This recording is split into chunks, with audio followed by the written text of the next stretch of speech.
Okay, so let's do one more. Number 5 from Bobbin. Bobbin? Is that right? Do you think ectogenesis will replace traditional birthing as a main way humans are born in the future? Timeline: if we have resources, I think we have a moral obligation to bring to life as many humans as possible. What is ectogenesis? It's the Not artificial familiar. production of humans Okay. instead of traditional birth. Oh, well, I don't understand that kind of morality. It's a different kind of leftism, still ignoring human differences and putting quantity over quality. In any case, in a similar vein to the previous question, I would oppose any competition to human mating, reproduction, and family formations. These are stable relations, and we can conceive of what else we are destroying when we destroy these by creating cheaper alternatives. I Martin, you would say a lot of just, smart stuff today. I, Martin's saying smart stuff today. Did you give him coffee beforehand, Francis? I well, I gave guess it virtually. myself one. I'm just gonna say It's one the thing here because cheapest I can't coffee on help it. Martin, say what you're going to say, and then I'll hear Francis. What are you going to say? I will say it's the cheapest coffee on the market. What is? What I'm drinking. Okay. Francis, you said? I'm just gonna say one thing. I've been bottling this up for a while. So if we do find ways to, give birth to humans, whether it's like the Matrix or in BattleTech, is the Caldron-born, the clients, then that'll essentially turn women into pets, because there will be no reason for you to have one other than as a pet entertainment. God, I never went there. I can't believe I never went there. I I actually, was telling you the whole time. well, yeah, but I took it as sarcasm. I didn't realize it was actually It true. was not. Um, because women would have no value. I meant it as sarcasm, as more of Yeah, general no, but fun. I didn't. I actually thought about it this time. So anyway, the Martin's saying a profoundly important thing is that every time we interfere with something that evolution that has produced for us, we produce externalities that are contrary and more negative than we anticipated. Um, Certainly, the pill has been way worse for mankind than we anticipated. And the more information we have, I was pretty sure about 3 years ago because the research I was saying 3 years ago, but now I'm absolutely convinced that I would not want any woman on the pill unless the problem was something on the order of her periods are insufferable at her age. Even then, I would say, great, your problem is exercise. Insufferable for her. What? You meant insufferable for her. Yes, sorry. Oh, okay. God, I didn't see that coming either. You're just way on the ball today. Um, No, that's really the first thing came to my mind. Insufferable for everyone around her. all right. Okay. So, Martin, when you brought up the understanding the kind of morality, there's two parts to that. The one that you address is this problem of externalities produced by changes that interfere in basic stable equilibriums that evolution has produced. The false drive that says men and women are equal, or even that men are equal, has created the opportunity for us to insert really unstable, uh, bad ideas into the populations at large scale, which produce the current crisis.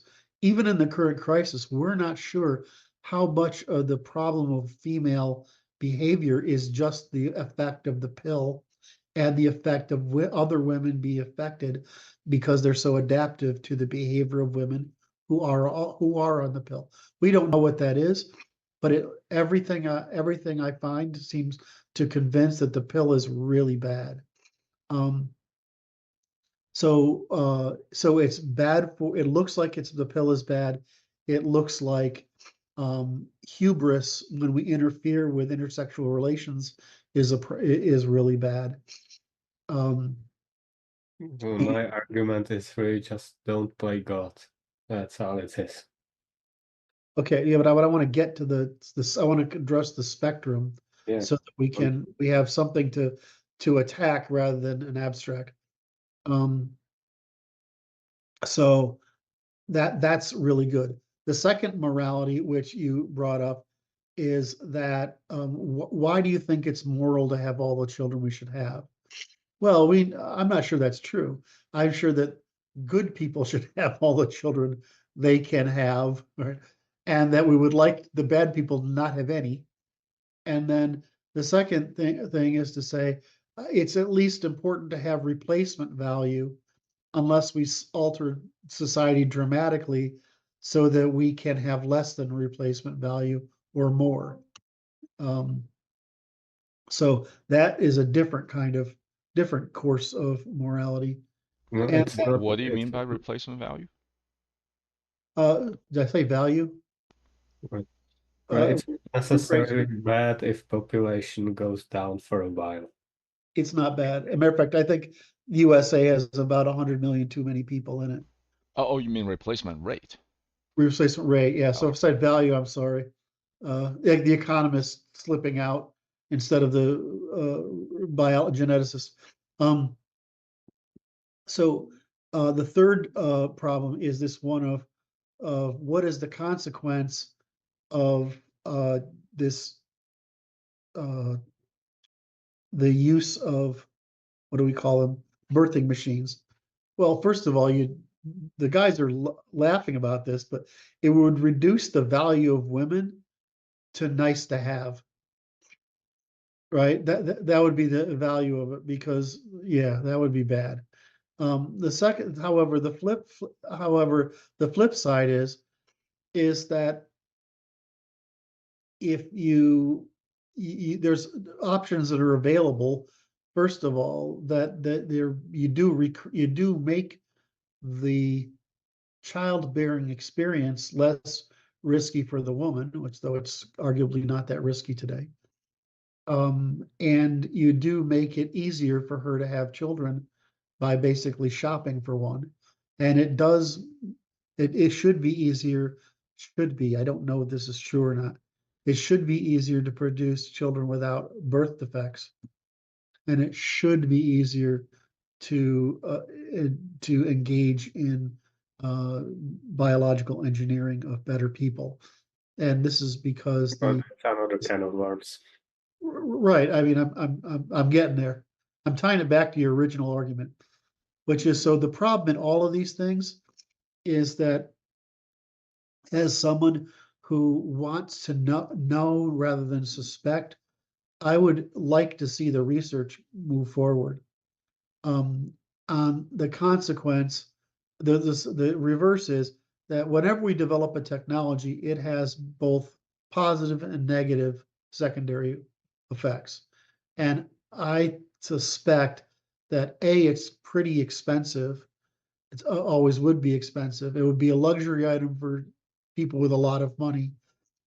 And that our real problem is the problem Martin addressed earlier, is that we've created incentives for hypergamy, hyperconsumption, antisocial behavior, anti-political behavior, anti-economic behavior by women.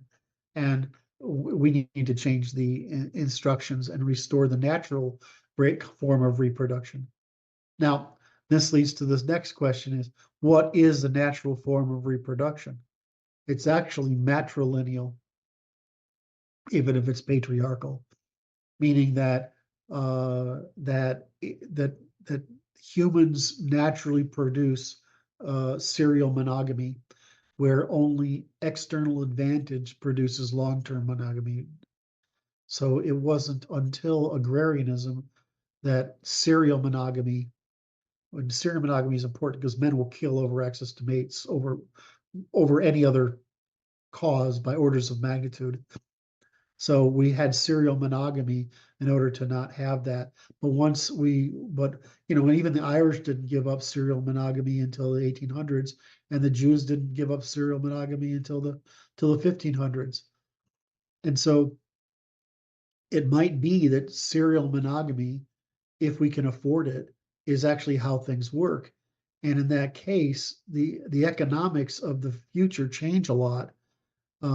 And you're going to have men have access. If that happens, you'd have to have men have the ability to have children, regardless of whether they could obtain a wife. In other words, serial monogamy. So I look at this as, I think the family is evolution's way of telling us we can't have sophisticated societies without family, because we can't have high investment parenting without it, because we can't have a division of labor that tolerates high investment parenting without it. So I think marriage is necessary, because I think families are necessary. I think families are necessary to produce human capital. So that sort of like seems to be the winning proposition.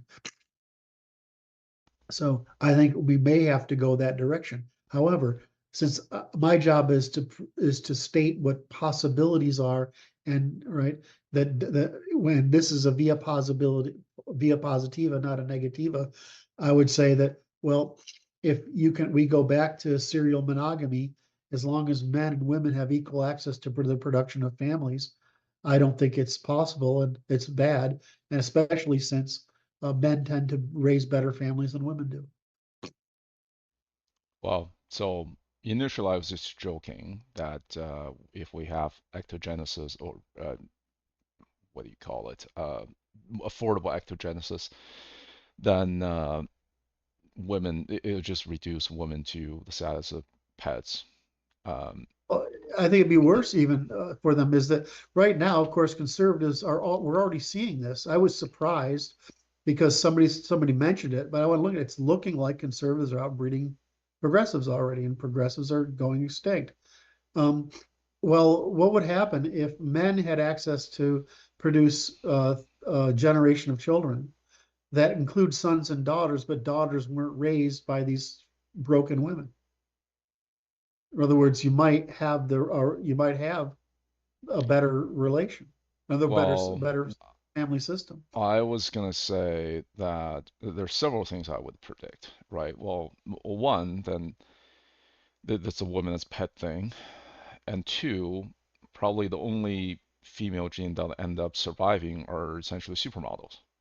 Because Yes. in this kind of structure where you don't necessarily have to have intercourse anymore to have offspring, you can just buy eggs and Yes. make designer babies, Yes. right? And then you do this a few generations later, all you're gonna left are supermodels, and these supermodel genes, the supermodel women or whatever, they will just they'll essentially sell their eggs. Yes. Or even a more dystopian future, you have like the handmaiden world. Was it a handmaiden? That the name of that novel? Handmaid's Tale. Handmaids, right? These handmaids on steroids, where you basically the only purpose for the human female, it's just gonna be in a control system, and they're only used as egg machines. Well, I mean, it'd be hard to imagine men are going to stop being attracted to women. Well, that's what I'm saying. Pets. Yeah. Okay. Yeah, but we are not even considering if men don't need women to reproduce, what it will do to evolution of men. They're evading female selection pressures. I think it ultimately makes Women for a select for agency. right, but I think ultimately that the generations later, this would just cause the extinction of humankind, because now you remove the evolutionary pressure from a man, you remove the evolutionary pressure from a woman. There's no reason to have to invest in the family, to have a family at all. And then what's the point of living, right? It'd just be the end of mankind. And you're removing, in any case, a pressure to be two-sex species. You're turning into hermaphrodites. Or what is it? Reproduction by mitosis. essentially clones. I don't think that you get away from the fact that there will be a demand for women. While you might reduce it to pets, I don't see that I see that being an extreme frame, but I just see male demand for females, if they can get them and get a decent one, as only increasing over time. So the problem is producing good ones. And so the reason you would produce good ones is that there are males who are conservative in temperament and will want to reproduce this way, and there are males who are not and they won't. And you will get a restoration of the male frame by simply male parenting. And I would say that the likely outcome of that would be that there was a caste or a social prohibition or social status degradation to women who did produce children on their own, because, well, we already know this, is that the children are much more likely to be not good if from single mothers.